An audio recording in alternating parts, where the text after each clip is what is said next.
Respected friends, سب سے پہلے میں آپ کو تعارف کرواؤں اپنے ساتھیوں کا۔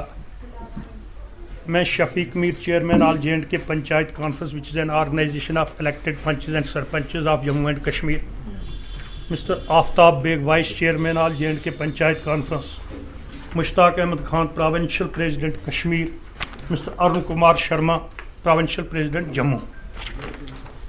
آج ایک امپارٹنٹ ایشو پر ہم نے آپ کو دعوت دی ہے یا تکلیف دی ہے۔ آپ تمام لوگ جانتے ہیں آج 23 سپتمبر ہے۔ 23 سپتمبر کی اس وجہ سے بھی اہمیت ہے کہ آج مہاراجہ ہری سنگھ کا برتھ ڈے ہے، جس نے جموں کشمیر ریاست کی بنیاد رکھی تھی۔ 8 سپتمبر کو ہم نے جموں سے یہ سلسلہ شروع کیا تھا، اس کا بھی اتفاق یہ کہ وہ شیخ عبداللہ کا جنم دن تھا۔ یہ تحریک ہم نے شروع کی، جو 5 پوائنٹ پروگرام آپ نے پریس نوٹ کے اندر دیکھا ہوگا۔ گزشتہ 2 برس سے ہم جو تماشا دیکھ رہے ہیں، بہت انتظار کرتے آئے ہیں کہ جموں کشمیر کے اندر جتنی بھی پولیٹیکل پارٹیز جو دم بھر رہی ہیں کہ ہم عوام کے جذبات کی ترجمانی کرتے ہیں یا عوام کی ترجمانی کرتے ہیں یا ان کے لیے لڑائی لڑ رہے ہیں۔ 2 سال سے جو عوام کے بنیادی مدعے تھے ان پر کوئی بات نہیں ہوئی۔ جموں کشمیر جب یونین ٹیریٹری بنی، اسی وقت لداخ کو بھی یونین ٹیریٹری بنایا گیا تھا۔ لداخ کے پالیٹیشنز چونکہ آنیسٹ تھے، اپنے عوام کے تئیں بھی اور اپنی ذاتی زندگی میں بھی، ان تمام لوگوں نے ہاتھ ملایا، تمام پولیٹیکل پارٹیز نے ہاتھ ملایا اور لداخ نے وہ اچیو کر لیا جو لداخ چاہتا تھا۔ لداخ کے اندر PRC بحال ہو گیا، جس کو ہم اسٹیٹ سبجیکٹ کہتے تھے۔ لداخ کے اندر کوئی ڈومیسائل نہیں ہوگا۔ لداخ کے پالیٹیشنز نے لداخ کے بچوں کے لیے جابز ریزرو کروا لیے۔ اس کے مقابلہ میں جموں کشمیر کی تمام پولیٹیکل پارٹیز، تمام پالیٹیشنز جو ہیں، وہ اتنا ذرا ایک مدعا جو ہے منوانے میں بھی مرکزی سرکار کو کمپلیٹ طریقے سے فیل ہو گئے۔ اب پنچایت کانفرنس، ہم چونکہ اس وقت پنچایتس جو ہیں، چاہے فرسٹ ٹائر کی بات کریں، سیکنڈ کی کریں یا تھرڈ کی کریں، ریپرزنٹیٹیو باڈی اس وقت جموں کشمیر کے اندر یہی ہے۔ تو ہم نے یہ سمجھا کہ اب ہمارا فرض بنتا ہے کہ ہم عوامی مدعوں کو لے کر ہم سامنے آئیں، کیونکہ ہم نے تمام پولیٹیکل پارٹیز کی طرف دیکھا، وہ تمام وہی راگ الاپ رہے ہیں۔ کوئی 370 کا راگ الاپ رہا ہے، کوئی 35A کا۔ جب اس کو بچانے کا معاملہ تھا، اس میں اس کو وہ بچانے میں کمپلیٹ طریقے سے ناکام ہو گئے۔ آج کہیں سپریم کورٹ کا جو ہے وہ مثال دے رہے ہیں اور مسئلے کو ادھر پش کر رہے ہیں۔ آج دوسرا مدعا انہوں نے ڈھونڈ لیا ہے افغانستان اور طالبان۔ کچھ یہاں ویلی سے جو ہے دن کو افغانستان اور طالبان کی تعریف کرتے ہیں، کچھ جموں میں من چلے بیٹھ کے ان کو گالیاں نکالتے ہیں۔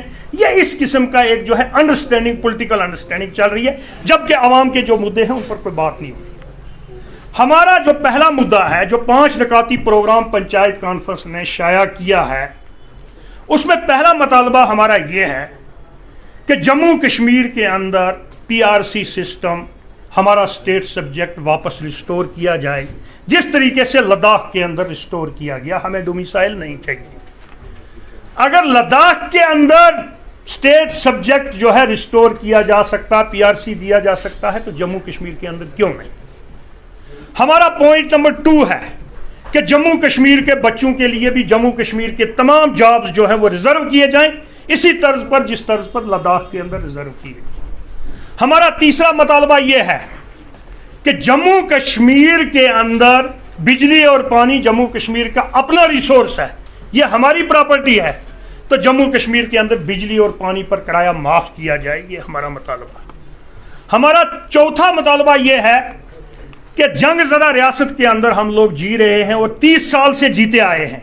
بڑی مشکل سے جموں کشمیر کے اندر لوگوں نے سر چھپانے کے لیے اپنا کہیں آشیانہ بنایا تھا، اس پر بھی سرکار جو ہے پراپرٹی ٹیکس لگانے کا پرپوز کر رہی ہے۔ ہم کہتے ہیں کہ اس قسم کا ٹیکس ابالش کیا جائے، وہ نہ لگایا جائے، چونکہ بہت کٹھن حالات کے اندر یہاں پر کسی نے سر چھپانے کے لیے گھر بنایا ہوا۔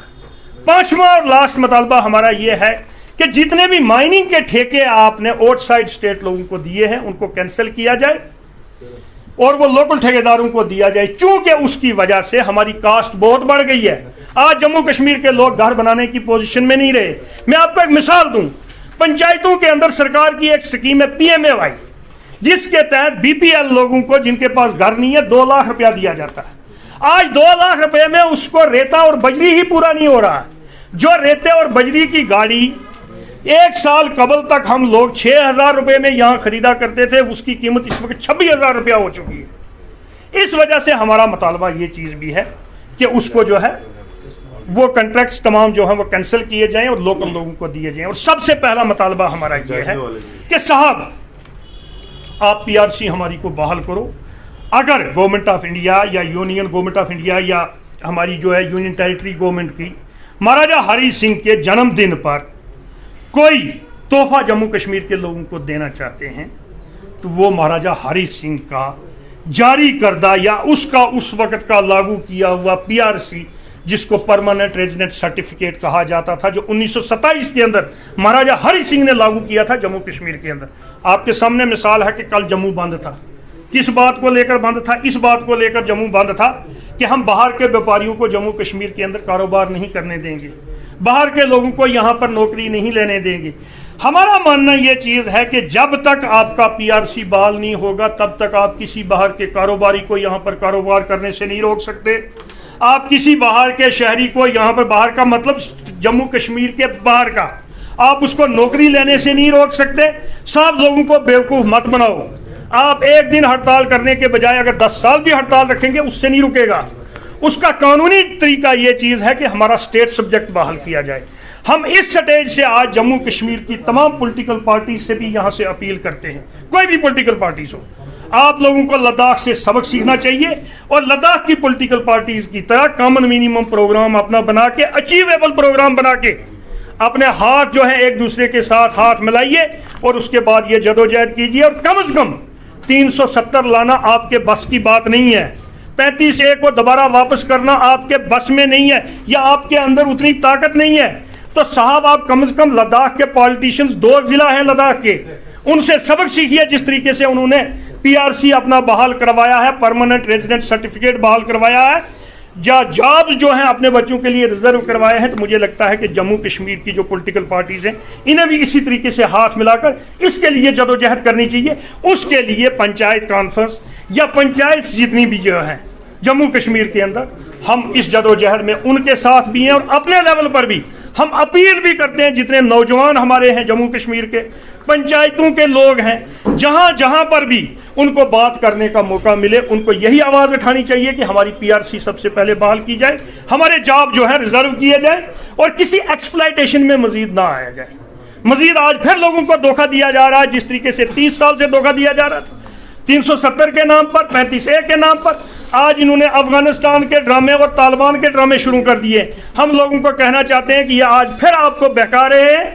ان کے بہکاوے میں مت آئیے، بلکہ جو بھی جہاں سے بھی آپ کو مطالبہ لگتا ہے وہاں سے پہلا مطالبہ یہ کیجئے کہ جناب لداخ کی طرز پر جس طریقے سے آپ نے لداخ کے اندر پی آر سی بحال کیا، جموں کشمیر کے اندر بھی پی آر سی بحال کیا جائے. جس طریقے سے لداخ کے بچوں کے جاب ریزرو کیے گئے ہیں، جموں کشمیر کے بچوں کے جابز بھی ریزرو کیے جائیں. اور اسی سٹیج سے میں یونین گورنمنٹ آف انڈیا سے بھی اپیل کرتا ہوں کہ صاحب لداخ کے اندر جس طریقے سے پی آر سی بحال کیا گیا یا جاب ریزرو کیے گئے اور جموں کشمیر کے اندر نہیں کیا گیا، اس کا ایک غلط میسج جو ہے پورے جموں کشمیر کے اندر گیا ہے کہ ہمارے ساتھ جائز جو ہے سوتیلی ماں کا سلوک کیا جا رہا ہے. میں اپیل کرتا ہوں گورنمنٹ آف انڈیا سے، جتنے بھی ہیلمن آف دی افیئرز میں وہاں پر لوگ بیٹھے ہوئے ہیں، کہ صاحب اسی طرز پر جموں کشمیر کے لوگوں کو بھی وہ حقوق تمام دیے جائیں جو لداخ کے لوگوں کو دیے گئے ہیں. تو اس کے ساتھ ہی میں آپ لوگوں کا شکریہ ادا کرتا ہوں، آپ یہاں پر تشریف لائے. ایک بار پھر میں تمام